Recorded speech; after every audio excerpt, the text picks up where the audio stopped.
Alright everyone, you know what time it is. It's time for another reading wrap up. Today we're going over my reading month for June, which admittedly was a small reading month. I only finished 8 books, which is on the low end for me, at least for this year. It's pretty typical for me to at least read 10, but I guess this month was a little bit slow, and that's okay. We can take our time, no problem with that. So first, I'm going to go over the reading stats. Instead of beginning with the books that I read, we're going to start with the stats, and then we'll get into everything that I read this month. Also, if you can hear a frog ribbiting, that's because it's on my window shutter outside of my office. Sorry about that. There are also birds out there, so outside noises are just going to be a thing. So first of all, let's get this out of the way.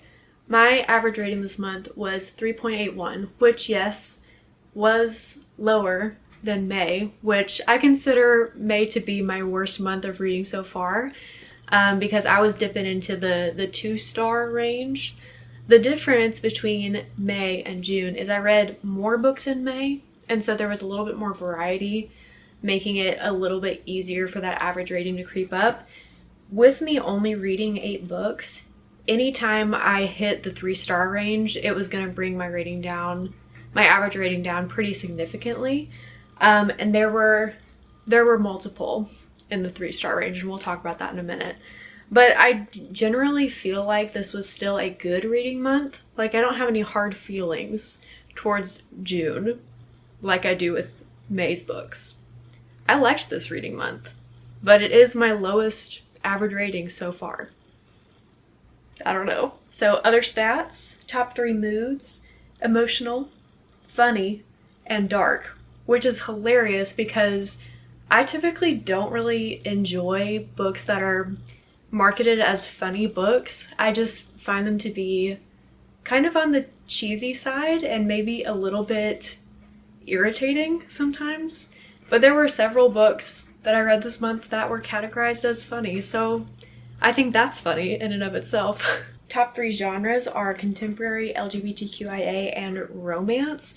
I think this is the first time this year that romance has showed up in my top 3, and that's likely because I was reading a lot of queer romance to celebrate Pride Month. So I think that's the reason for that. I would guess. 88% of my books this month were fiction. 13% were nonfiction, which again is so not like me. Typically I have a little bit more of a balance between the fiction and nonfiction. I'm pretty sure I only read 1 nonfiction book this month, which is wild. But hey, we're catching up on the fiction reads that we've missed. Same numbers, but a different statistic. The source of my books, 88% came from the library, shout out to public libraries, and 13% of my books came from my owned TBR. And that book from the owned TBR was the only nonfiction that I read, so I think that's kind of funny. I really hope that you can't hear the construction noises outside because that's gonna drive me absolutely crazy. Again, same numbers, different stat. 88% of my authors were she, her pronouns, and 13% were he, him pronouns. 50% of my books this month were audio and 50% were print. And that's never happened before in my memory, just having like a 50-50 split like that. That's new for me. And then author race and ethnicity, 63% of my authors were white, 13% were Korean, 13% were Nigerian, and 13% were indigenous.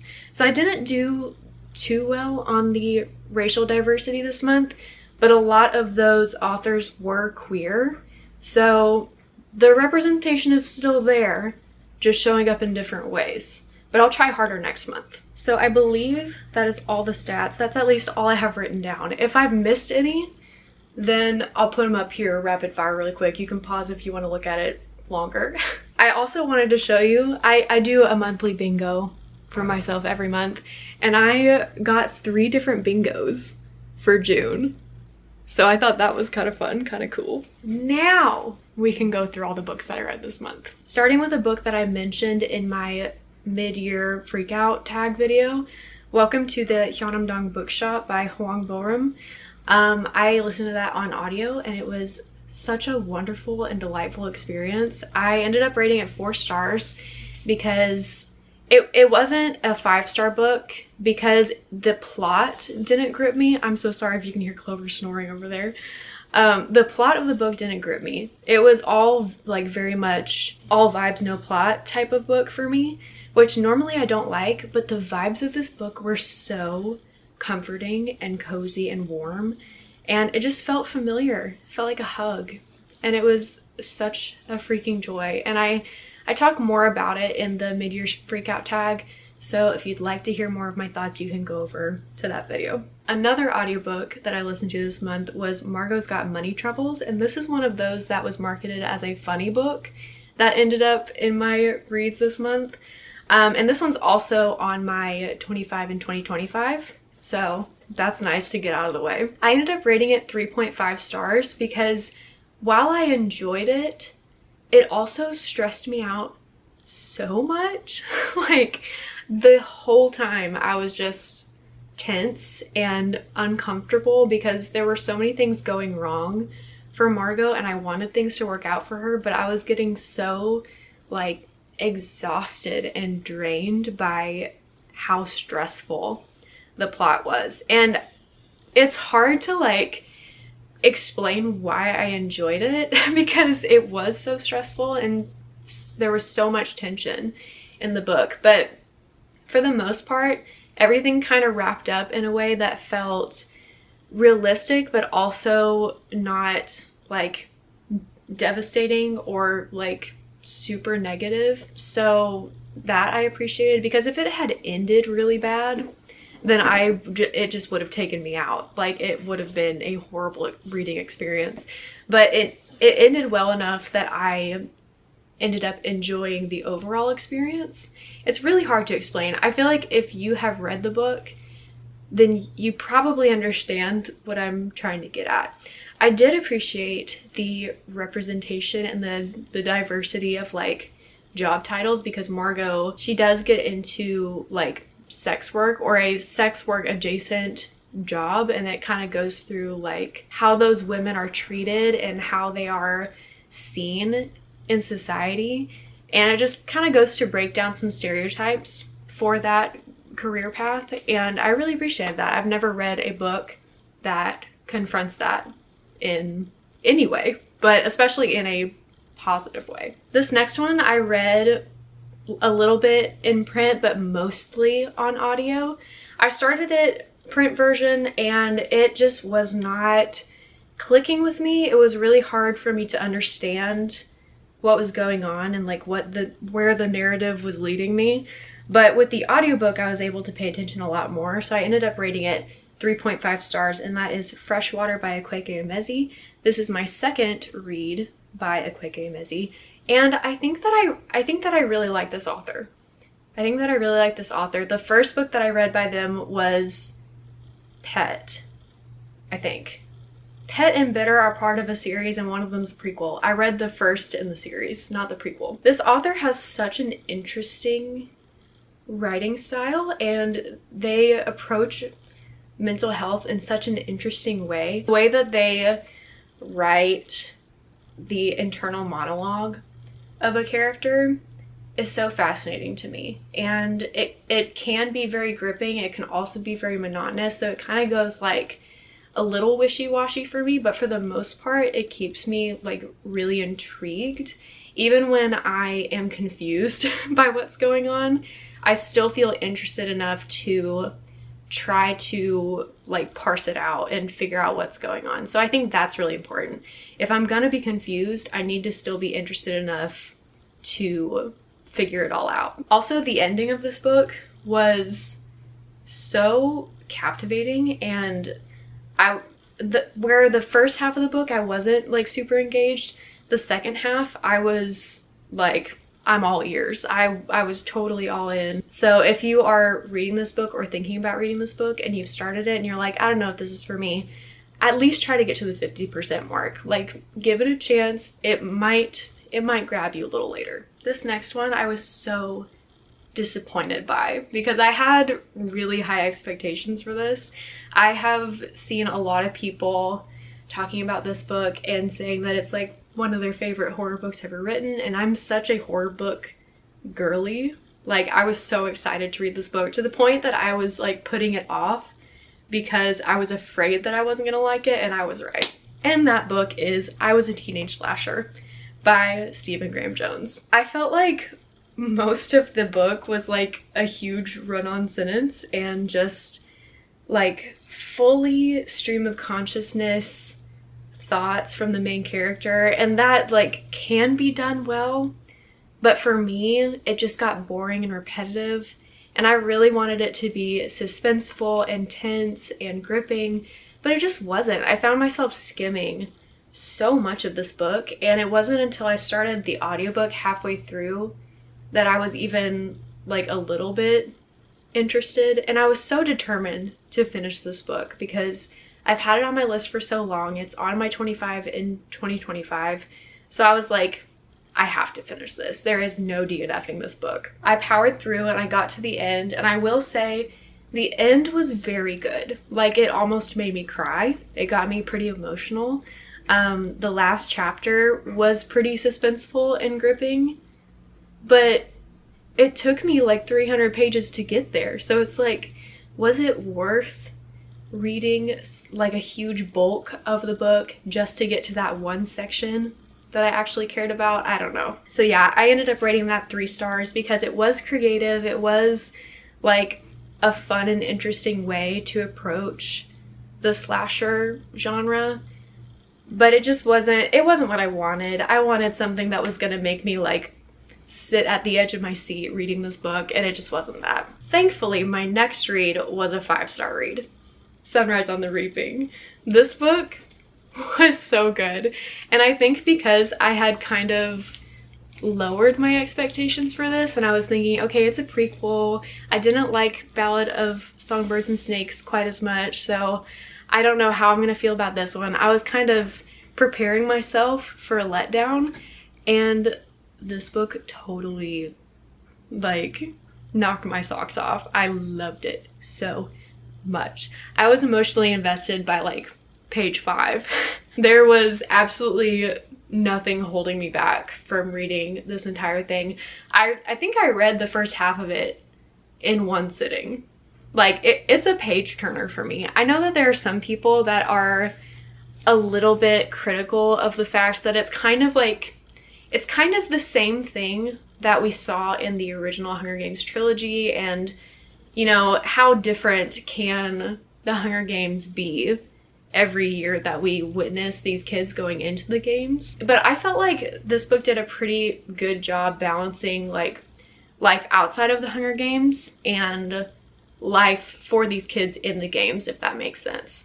Like, I didn't think this was repetitive by any means, and I also thought it was extremely important social and political commentary, especially for the US, and I just found it to be really interesting and very engaging. I loved the characters. I loved to see familiar names, and kind of learning more about their backstory as well as Haymitch's was really cool to me.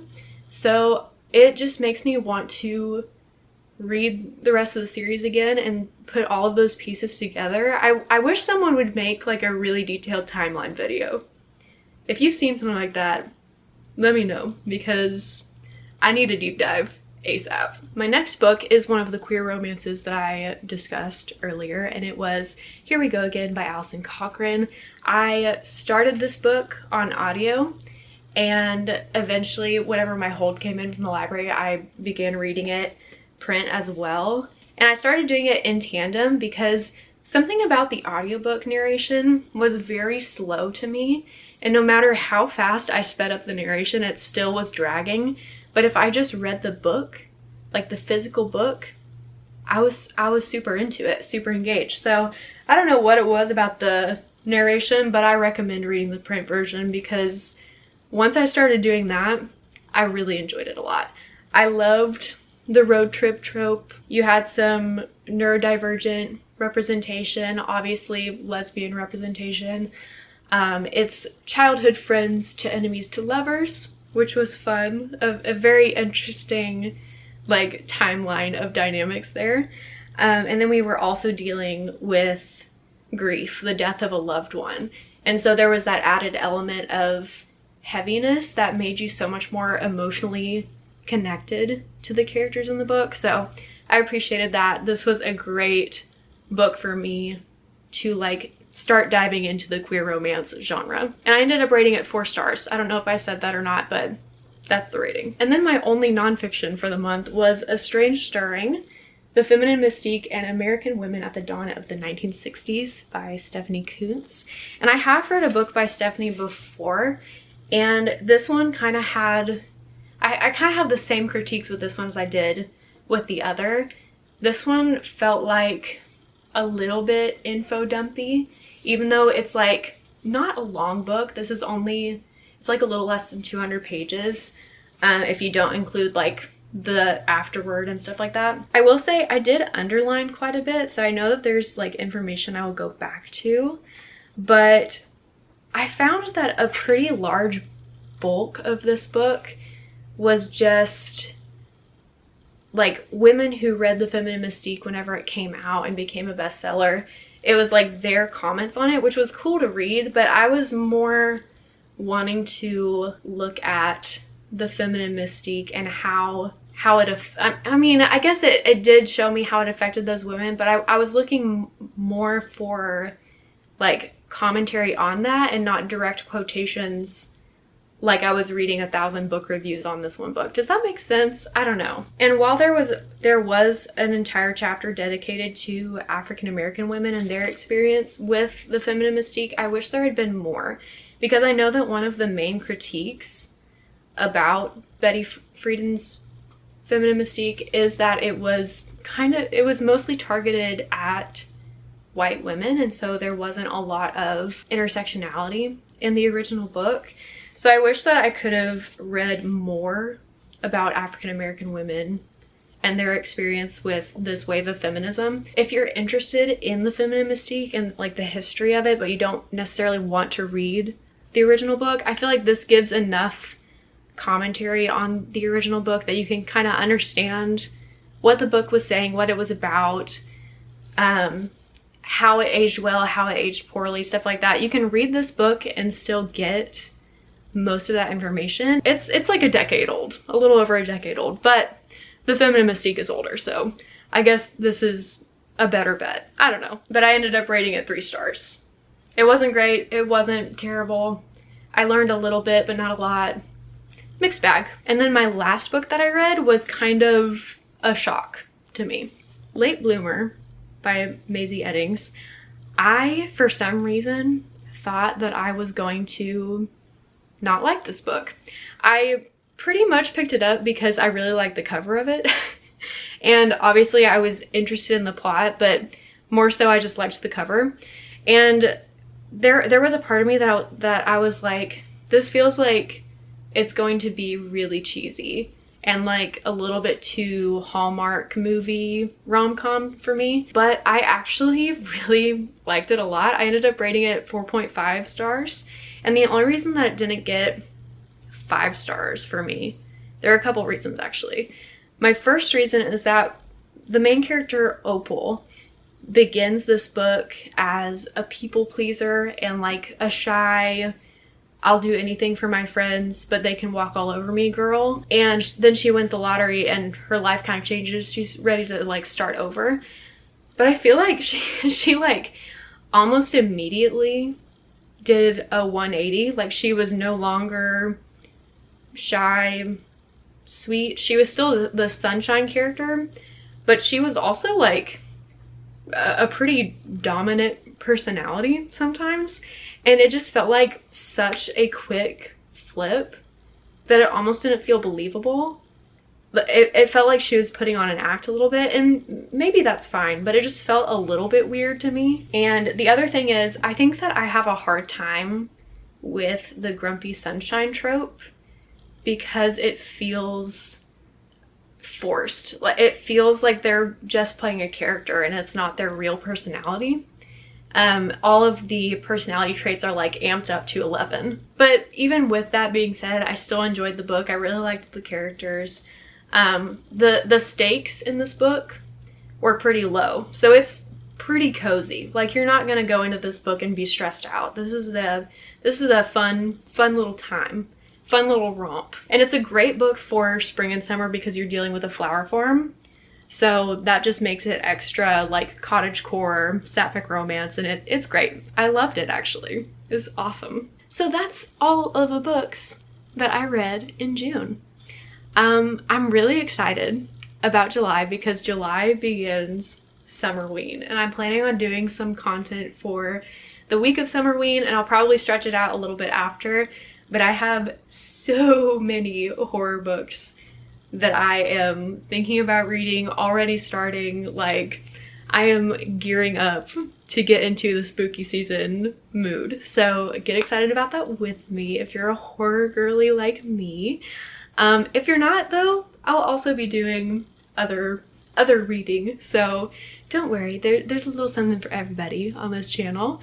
If you enjoyed this video, please give it a like. And if you have any thoughts on the books that I read, please leave a comment. Please leave a comment. I love to have little conversations about all the books and all the reading things with you. And lastly, if you are enjoying my thoughts and my channel, then you should subscribe so I can get in your little subscription feed, and you can always find me when I'm uploading videos. Usually I do every Thursday. Sometimes I throw something a little extra in the mix. You never know. That's why you need to subscribe. And maybe hit that notification bell if you want to do a little extra something. But that's gonna be all for this week. I will see you very, very soon. And yeah, happy reading. Bye.